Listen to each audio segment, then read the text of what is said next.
ассалому алайкум ҳамватанони азиз, хуш омадед ба канали ҳамнаво. Бо шумо ҳастам Али Акбар. дӯстони азиз, як хабари оҷил дорем. пеш аз хабарро тамошо кардан ҳатман якум лайк ва подписатсияро ва фикратонро бинависед дар комментария ки оё ин дуруст аст ё не.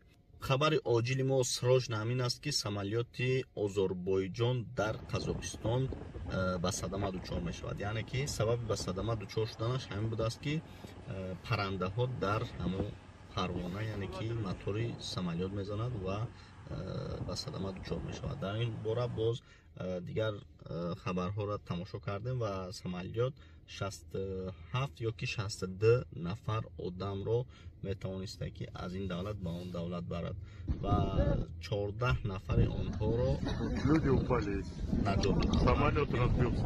ҳар як нафари мо саёҳат ба самолёт мекунанд ва ба дигар давлатҳо барои сайру гашт ё ин ки ва барои кору фаъолият сафар мекунем. худованд ҳамаи мо шуморо нигаҳ бидорад.